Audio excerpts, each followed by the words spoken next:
Vieš, poznáš ten boj, keď si bol sám? Keď schválne nikto ti nezavolal? Keď schválne nikto ti nepovedal to a tak a tak a tak? Vieš, pravda je v tom, že preto nikto ti nevolal tebe alebo mne. Preto ti nikto nič ani nepovedal, čo a jak a takto a to. Lebo vedel o tebe alebo o mne, že tvoj život alebo môj život je v Pánových rukách. A preto Božie slovo hovorí, prv než ty alebo chceš niečo spraviť, rob to s Bohom. A ja preto verím tomu a ďakujem Bohu za nás všetkých, že sme tu. Lebo nie iba ja som sa niekde v komórke modlil, ale aj ty si sa v komórke modlil niekde aj za mňa. Tak, jak hovorí Božie slovo, poďme a modlíme sa jeden za druhého, aby sme vyšli z tohto všetkého. Aby každá jedna úzkosť, či každý jeden reťazok, ktorý nám nechce, aby sme sa pohli, aby sme sa posunuli, aby bola odlobená, aby bola preseknutá tá reťaz v mene Pána Ježiša Krista. Chcem ti povedať ešte jednu vec, daj mi 2 minúty, ktorá sa dneska vec stala, a to je tá, že dneska som rozmýšľal nad sebou. Neviem, možno, že aj ty. Som rozmýšľal nad sebou. A popravde boli 3 ľudia, čo mi slúžili, čo ma prinášali k Bohu. Prvý nebol pastor Fabián, ani Lukáš pastor, ale bol to človek, ktorý do dneska slúži Bohu a možno, že ho poznáte, je to Angličan, ten Gordon. A viete čo ešte? Nedostal som, viete, ako neprišli za mnou bratia, ako ja neviem, Braňo, alebo Joška, alebo Roman, alebo toho, koho poznáte, od pastora aj prvýkrát, čo slúžili. Neboli to ani oni. Boli to Vašek a Michal, ktorí tak tiež slúžia Bohu, sláva Bohu za ne. A oni prišli, s nimi som začal chodiť do zboru. To bol môj prvý zbor. Bol to môj prvý zbor. A potom som začal chodiť s pastorom Lukášom. Potom, ako do dneska, som s pastorom Fabianom. Ale čo ti chcem povedať? Že do dneska, kde ma vidia, zdvíhaj ruku. Pán ti žehnej, Tomáš. Či jeden, či druhý. Dneska som stretol taktiež Gordona. Bol v práci. A on sa len pozrel tak na mňa. Tomás, anglicky rozumiem rozprával, že Tomáš, to si ty? Hovorím, to som ja, ne? Hovorí, že jak dlho som ťa už nevidel. Hovorí, že máme takúto menšiu konferenciu, že pozvi i pastora Fabiana, i bratrov všetkých a príďte, že bude to brat Čongor, že prichádza a bude taká konferencia, že príďte, viete veľmi dobre, že ste stále vítaní u nás. Hovorím, áno, ja viem. A viete, čo mi povedal? Že vidím na tvojich očiach, že jak ťa Pán žehná. A ja mu hovorím, že have you look on my eyes, že Pán ma žehná a takto, ne? Hovorí, vidím to, že keď si ma videl, že si zostal vysmiatý. Lebo sa radujem z toho, keď vidím bratra. Radujem sa z toho, či možno už nie sme spolu, ale stále sú to moji bratia v Kristu. A viete prečo? Lebo ja sa pripravujem na to. A ja ti to žehnám, aby si sa aj ty na to pripravoval. I keď možno brat alebo sestra už nie ste spolu po zbore, ale keďže ten brat alebo sestra vážne žije s Pánom, tak ver mi, že raz spolu hore budeme spolu. Takto môžeme niekedy vidieť takýmito duchovnými očami, že tento človek ťa neprejde, ale tento človek sa postaví ku tebe, i keď není spolu s tebou v zbore a ti povie, môj brat, moja sestra, vieš, aké je to pekné? Je to nádherné.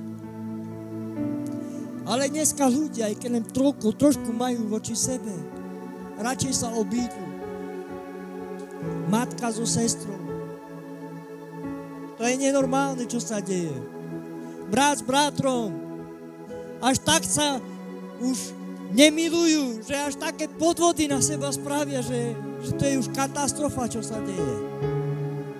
Až takto láska už vychladla. Ale vieš, to je tá láska. To je on, ten, čo teba aj mňa miluje. Jeho láska sa už stráca z tohto sveta. Stráca sa. A nečudujme sa, že brat už nemiluje bratra, či sestru. Takto my môžeme rozpoznať tieto časy. Keďže Pán Ježiš povedal, je dokonané. Ešte Duch Svätý nie.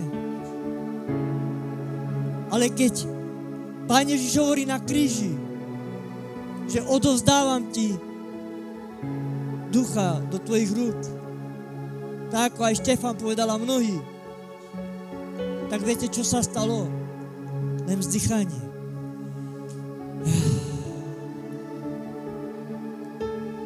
A takýmto smerom prišiel aj náš Pán Ježiš. Jak videl, čo sa deje medzi apoštolmi, ale povedal jedno krásne slovo. Pokoj vám dávam.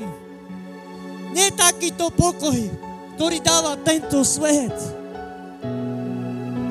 Ale dávam vám pokoj do vašich srdc, do vašich životov.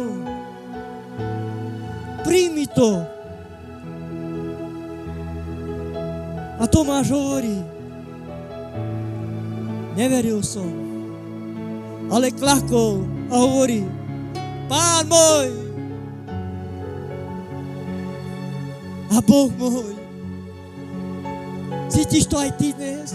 Keď to hovorí Bohu, Pán môj a Boh môj. Plačeš? Cítiš to opravdicky niekde? Že on pre teba spravil tento deň, že on pre teba spravil to, že dneska si tu, že on pre teba aj pre mňa spravil to, že dýcháš, že vidíš pred sebou svoje deti, že ako ty, prepáč mi bratu, hej, Vlado, že vidíš svoju sestru, ako ja vidím svoju ženu, moju dceru tam. Toto je láska. Toto je láska. Že môžeme žiť jeden pre druhého. Ale ešte väčšia láska musí prísť. Keďže takýto pocit, že vnútri je Kristus, ešte väčšia láska musí prísť. A preto buďme ako Pavel, keď išiel a hovoril tým, ktorí ho prenasledovali. Ale hovoril, Bože, odpustím. A Boh hovorí, teraz nebudeš hovoriť, ale musíš odísť. Boh robí aj takéto veci. Boh je aj takýto. Že keď vidí, že človek nepríjma to slovo, že keď nepríjma jeho, Boh nechce, aby ty a ja sme boli na takýchto zlých šľapajách. Lebo môže sa stať, že mnohí prídu a zavedú ťa na nesprávnu cestu.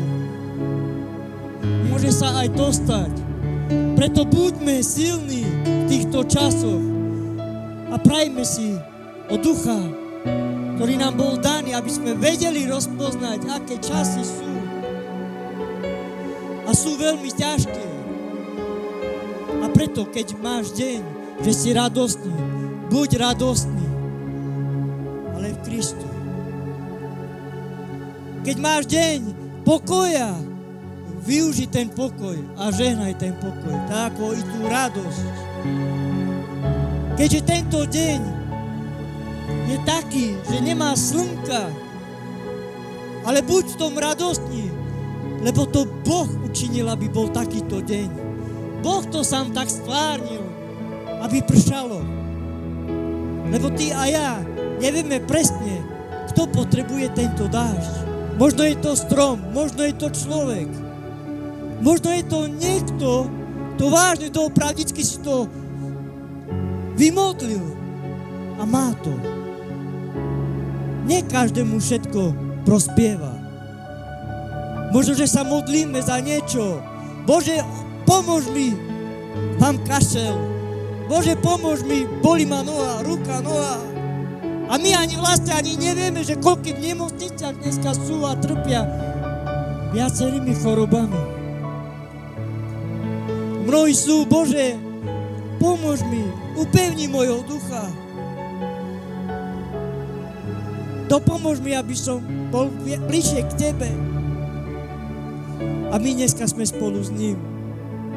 Na tomto mieste, tu spolu. V spoločenstve, bratra a sestry. A neveríme tomu, že tu medzi nami je Pán. Skrze Ducha Svätého, ktorý nám dal. Preto našou službou je opravdicky sa modliť za tých, ktorí to doopravdicky potrebujú. Mnohí to už prijali, ale neveria v to. Preto buď ten, ktorý doopravdicky vidí Krista, vidí jeho rany. Buď ten spolu so mnou, ktorý bude chváliť jeho meno, ktorý povie, Pane, ja bez Teba nie som nič. Pane, ja iba s Tebou som niekto. Pane, ja nechcem hovoriť o sebe. Pane, dovol mi, aby som hovoril o Tebe. Pane, dovol mi to, aby som stál tu. Dovol mi, Pane, aby som žil pokorným životom. Skús si vydýchnuť spolu so mnou a povedz, Bože, ďakujem Ti za všetko, čo mám. Halelujá. Svätý si môj Boh a kráľ. Ďakujem Ti, Pane Oče, za Tvoju milosť, Pane. Ďakujem Ti, Pane, že ma sprevádzaš tak, ako Davida si sprevádzal, Pane. Ďakujem Ti, Pane, že som v tomto krásnom obecenstve, Pane. Ďakujem Ti, Pane, že vidím, Pane, srdcia, Pane, ktoré už sú oddané, Pane, Tebe, kráľu. Ďakujem Ti, Pane, že teraz dvíham svoju ruku, Pane. Ďakujem Ti, Pane, Oče, že dýcham, Pane. Ďakujem Ti, Pane, že stále Tvoje slovo, Pane, si čítam, Pane. Ďakujem Ti, Oče, králi, že stále nejak tie slova, Pane, stále prenikajú z tohto hrieštneho tela, Pane. Ďakujem Ti, Pane, že si ma vyvolil, Pane, takého hriešného, halleluja. Ďakujem Ti, Pane, že som tu, Pane, pre Teba, halleluja. Ďakujem Ti, Pane, za izraelský národ, za rómsky národ, Pane. Ďakujem Ti za všetko, Pane, čo na tejto zemi mám, Pane, lebo bola stvorená Tvojimi rukami, Pane. Bola stvorená, Pane, Tebou, halleluja. Bola stvorená, Pane, Tvojim slovom, Pane, ktoré je medzi nami, halleluja. A to slovo si Ty, Pane Ježiši, ktoré prebýva medzi nami, halleluja. To slovo, Pane, ktoré sa mňa a mnohých dotklo, Pane, halleluja. To je to slovo, Pane, ktoré preniká do špiku kosti, halleluja. To je to slovo, Pane, ktoré ja som prijmul, Pane, ktoré my sme prijmuli, Pane. Dovol, aby to slovo, Pane, preniklo, Pane, Pane. Hovorím, Pane, Pane, tak ako Peter, halleluja, že Ty vieš všetko. Ty vieš, čo sa má stať. Lebo Ty si stvoriteľom mňa. Ty si ho spravil takým, aký je. Odpusť nám, Pane, halleluja, keď nejak ináč chceme spraviť tento deň. Dovol Duchu Svätému, Pane, aby bol ten, Pane, ktorého si zoslal, aby učinil tento deň dňom takým, ako chceš Ty. V mene Pána Ježiša Krista. Amen.